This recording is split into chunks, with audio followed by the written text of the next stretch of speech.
Alright, start. Hello guys. Alright, welcome back, guys. I'm waving my hand even though you can't see You're it. waving! Why are you waving? Oh my god, sure. Okay, welcome back, guys. It's me, Cbox, TSS, and Kira here, bringing you our second portion.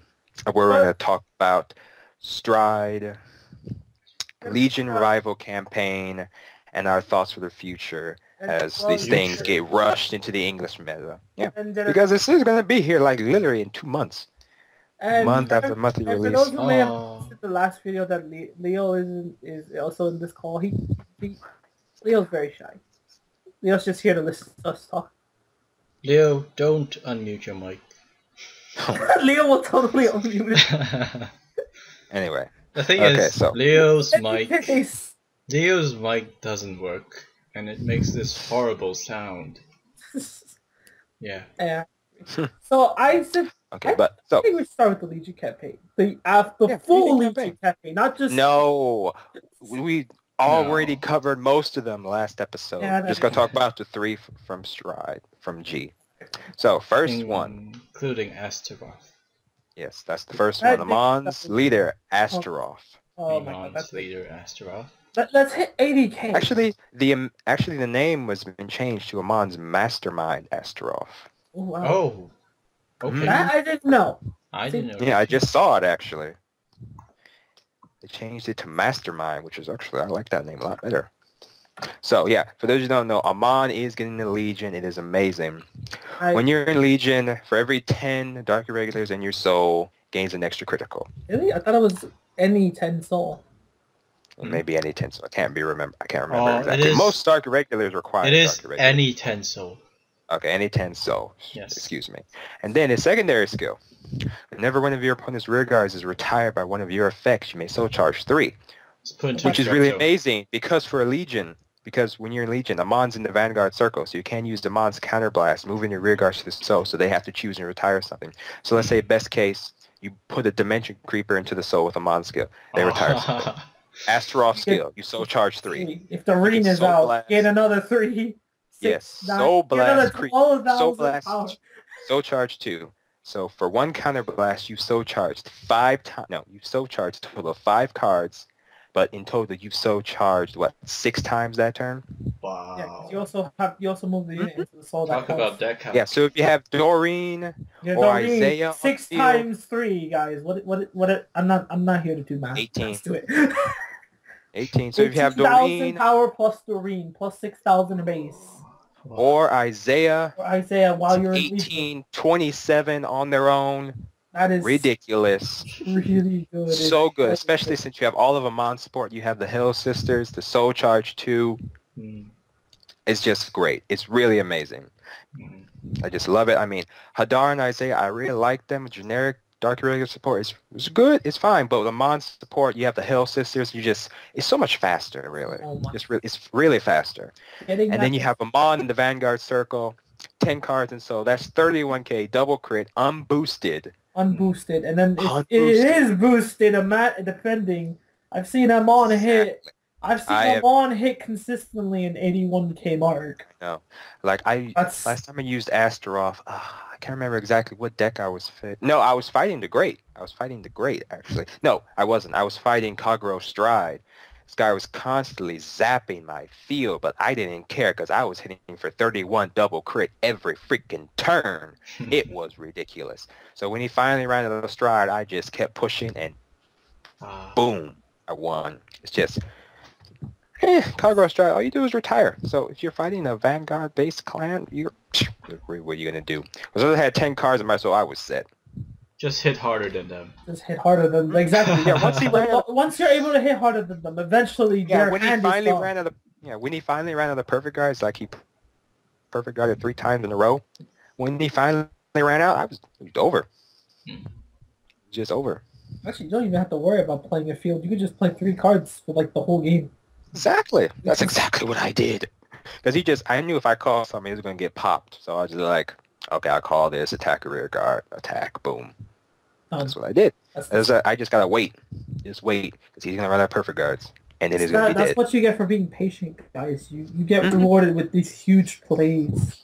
Yeah, so when you're fighting a deck like Kagero and Origami, you know if your field is just gonna get wiped or even you Link just gotta Choker. persevere. You just gotta persevere. That's all you gotta do. Especially if you're using the Vanguard base, kind of like Darker Regulators, you just gotta wait until they run out of perfect cards. That's as simple as that. It can happen It? very quickly, or it can happen very, very Slow. like, depending on how lucky they are. Mm-hmm. And that's Azeroth for you in a nutshell. Oh my god. The most really good. I've seen Azeroth hit is 81. 81. Yeah.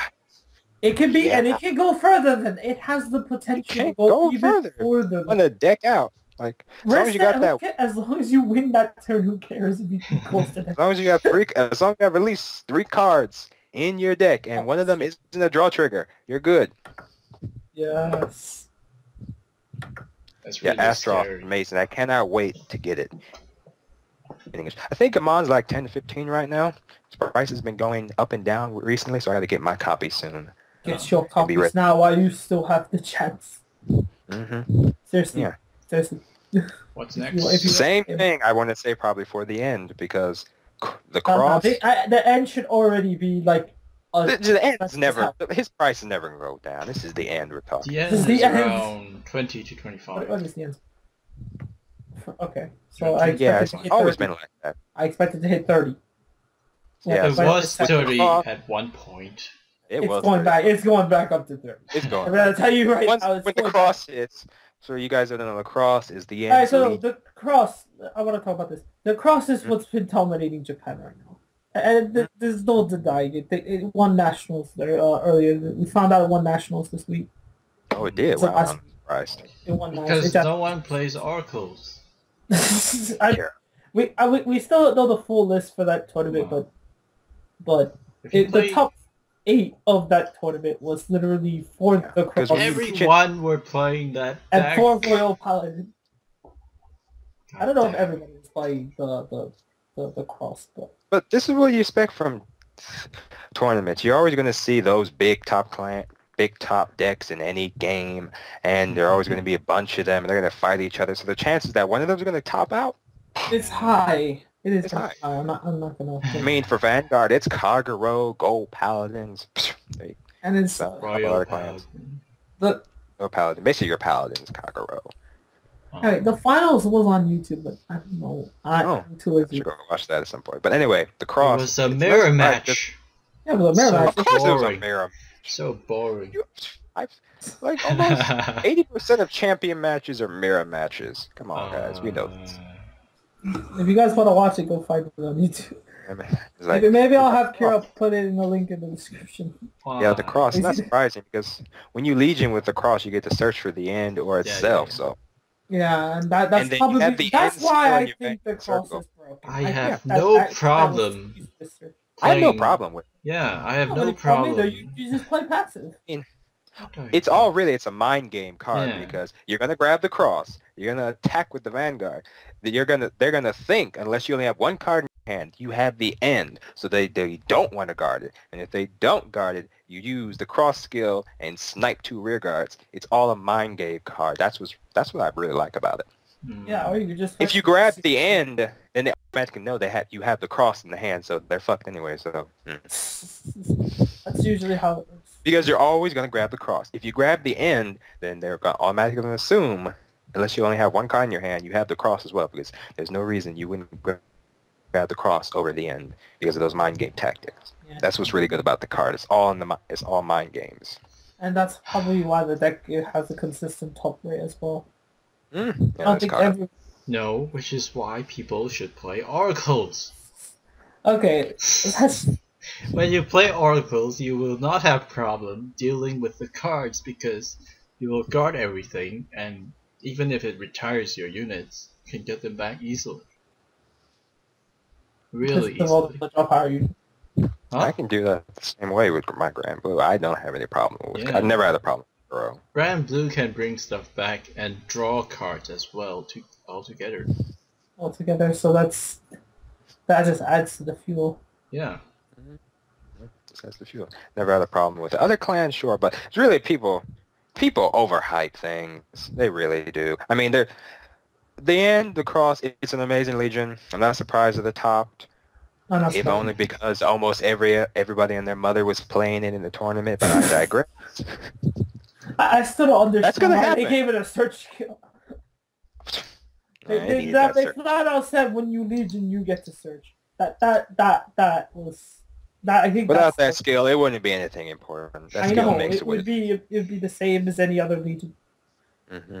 Which I'm kind of disappointed that it has that. But yeah, the cross amazing, but it is amazing. Overhyped, and it's gonna be overhyped when it comes out in English. I can already see it now. I can already see it being over. 4 Overlord players. There's 4 card role players at my locals. Like, oh my god, they're gonna be like, oh my god, oh my god, oh my god. I'm gonna whoop everyone's ass. I can't blame them because it is really a good card. It's really it's played good. right. All the Overlord, really, with all the Overlord support and everything. I mean, it's just gonna be. Okay. So that's basically the cross. So the last one is the one that it's kind of newish, oldish. You got the release of card of the day, the Legion Revival for set 17, Vermilion. Yeah, Draconic Kaiser. I love Draconic this card. Crimson. I don't know if it'll compete with the cross, but I love this card. It turns. Oh, it's going to compete. It's a limit break. It's the first ever limit break on a Legion skill. It's like. Mm-hmm. Oh. So who cares? Call limit break enabler. It still works. Anyway. Exactly. It turns your Vermilion into a free.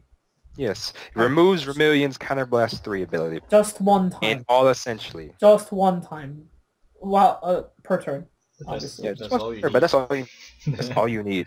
That's all you need. I mean, that's what's really good about this card. So that's plus 2k. Because his effect is limit break. Turn. Since his effect that removes it is a limit break itself, and you have a limit break enabler. As long as you have the enabler when you Legion, exactly. Boom, bada boom. It's attack the front if row. you don't have the limit break enabler, just stride. Gotta wait. Just stride. Just stride. Get the stride abilities. But we'll talk about the strides that were revealed a little later. But anyway, Crimson, really good, and then it has a Soul Blast ability, which is nice. It lets you fill up your drop zone so that you can Legion. But they have their Cutlass clone, so I don't know how much they're going to use. And they have other abilities that use Soul. Like there was a new Grey 1, it's an Eradicator, I believe, that lets you Soul Blast and unflip when something is retired. That's, I believe you need an Eradicator Vanguard for that. Yeah, you need an Eradicator Vanguard. So you're not going to use that with Crimson, but there's that as well. It's up to you. I don't really play Narcomi, but Crimson... I'm expecting the really lineups... good. It's only a double rare, which I can understand why. I mean, the effect is really good. All it does is remove the cost restriction. Plus, it also fuels Legion really easily by having the Soul Blast ability. It's not so good. We gotta see what else Narukami support is, because I remember reading comments when it first came out, people play testing it, and with the current Narukami support, it's okay. It's okay. It's okay. But it needs more support. Like we've been. I know that it works with some of the brawlers. There is the brawler starter, which lets you retire the back row that it battled, but I don't see that being. See, that's why I actually like using the brawler support. Like you can use Big Bang Slash Dragon. Yeah. You won't be able to use Big Bang in in Crimson, but there's Rice. I think it's you can use Slash Dragon. It doesn't need Brawler Vanguard. Oh, it needs a Big Bang Vanguard, I think. Slash needs a Big Bang. That's Big Bang slash Buster. Slash Dragon doesn't. Dragon needs a big. No, it doesn't. Pretty sure it needs a Big Bang Vanguard. That's Big Bang slash Buster. Slash Dragon. A Brawler Vanguard. I'm sorry. Let me check. Brawler Vanguard. Doesn't need a Brawler Vanguard? Let me check. Slash Dragon? Big Bang slash Dragon. When your Vanguard with Brawler in this card name text. Okay. Okay, I thought it didn't need one. Anyway. There is a Brawler. There is a version. But there is the Grey 1, Arc. Yeah, there's Arc, and then there's the Grey 2 is called Rice. There's a Grey 2 when a Vanguard is put in the drop zone. Yeah, it's the same thing as Arc. Yeah. So you can use those 2 cards instead. Yeah, you could still use those 2 cards. They don't so you can get that power creep just fine, but still needs a little bit more. Yeah, it does, because they do require you stuff today, but it looks like it's going to be more old school Dungaree style from what we've seen so far. Oh yeah, they bind. Dungaree. No, it's kind of different. I wouldn't say it's Dungaree. I wouldn't say it's Dungaree as well. Because it takes your opponent's cards and binds them. But in a way, it does indirectly support Dungaree. Indirectly. Indirectly. So I guess we should move on to Stride now while we're talking about it. generation. Yeah, Let's start with Stride. We should start with the first, Messiah. Actually, Oh my before we god. talk about the cards themselves, let's Do actually you want to talk about Messiah? Just, let's actually take the time and talk about exactly what Stride is. Basically, it gives you a new extra deck in your on It's your field. called the G Zone. The G Zone. Yes. And Generation Zone. when both players are at grade 3, you could discard a total of up to grade 3. 3 or higher. 3 or higher. It could be 3 or or higher. higher. And then you can take one of your face down units in the G Zone and you can stride it, as they call it. It's not counted as a ride, so you don't get on-ride effects. Or any break ride, anything like that. And when you stride... You gain the name of the previous Vanguard. Vanguard becomes the heart, and then the heart's name and the original power passes on to the stride unit that is thrown over it. If you're in Legion, you choose one of the units. And if you're in Legion, you only choose one of the units. Yeah. To gain the power. And when you unstride, the Legion remains. It doesn't go anywhere. Exactly. Remains. Those were very big rulings that people were really worried in about. Japan. I'm complaining about them in English. Okay, so how should we explain Stride? And we did explain since we played through. No, I mean how the play style since we played through the first wave. Well, both phases have to be a grade 3. Yes. Before you can even explain that. I mean play style wise. It does change. It does change the playstyle for a lot of decks. It does. Yes. Really, we should actually before we go into that, we need to talk about G-Assist. We almost forgot about that. Oh yes, I almost forgot about G-Assist. Because G-Assist, it's a great way to prevent misride. It's basically the same thing as misride. It's not the same thing. It was Bushy's blessing to us in disguise. It was Bushy's blessing. It was Bushy's blessing to anti-misride. But I really feel like it misrided worse. Personally, I mean, it is still better because you ride forward. It helps you push the game along, and that's what really needs. Because you can make up. So you guys don't know with G-Assist, if you can't ride to the next grade during your turn, unless you're already at grade 3, guys, you can't do this. You're already at grade 3. You reveal your hand to your opponent, showing that you don't have that grade that you need to ride. Then you may check the top 5 cards of your deck for that grade that you need and ride it, then those other cards go back and shuffle. No, actually, you don't ride it. You add it to your hand. Add it to your hand, but you're going to ride it anyway, so. I know, but... add it to your hand. You add it to your hand. Actually, there is a chance that you won't ride it.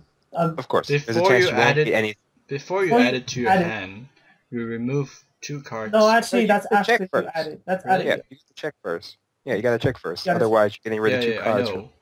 I know. If you don't get anything, you don't remove. So what we're trying to say is, if you do get something, you must then choose 2 cards from your hand, and then 2 of your G units in your G zone, and you're moving them from play. This remove from play is basically, you can't touch them for the remainder of that whole out of the game. Yeah, you just out of the game. You can't touch them at all. So it was Bushy's way of kind of helping with misride. Of course, but it still punishes you. Guaranteed. See, it's not. I don't see much of a punishment because you're only losing 2 cards. You're losing 2 cards. You can make up that advantage. I know. You do make up the advantage back, but I mean, you guys are Oracle players. You can make that advantage. Yeah. So I'm not. Which is why I really like it. But you guys that back easy enough. This is probably the best thing, guys. Don't abuse GSS unless you really desperately need it. Don't try to abuse it. The good thing about GSS, especially if you're playing like Oracles, is that it doesn't matter. Like, I mean, it does matter if you want a grade 1. That matters. But as long as you have a grade 1, the grade 2 and grade 3 really doesn't matter much. So you return the triggers only, and then you try to draw the cards. But if you don't get it, you do the G-Assist, and then you get your cards back later when you do your strides and skills. Exactly. And if you go first, if you're misriding for 1 turn, you should really just wait and see if you get the grade that you needed. Because since you already have that advantage of going first, you're already a grade ahead of them, you can wait 1 turn, let them catch back up. And then if you don't draw it, then you can G-Assist. Yes. So and a lot of people do that. Really shouldn't do that. The good thing about doing that is that you miss the grade 3 1 turn after. So your opponent doesn't You get to stride first. Yeah, you get to stride first, which is quite a big thing, I would say. I think it's a huge thing. Yeah. being able to strike first is really good. Yeah, so that misride, if you go first, You may can turn even into purpose advantage. misride even if you have... You can do that. If you think it's more advantageous to you, I can definitely see situations where you want to do that, especially if you're fighting like Nova Stride or anything. Oh, Nova Stride. Definitely want to get the advantage first. It's what I do when I don't have 2 damage for Coco. Usually, or you ride. Or if you went second here and they're at 3, you ride. But now there's Susano, so... Susano. Yeah. Susano. Yeah. How much you have evolved. So that's basically what GSS is now.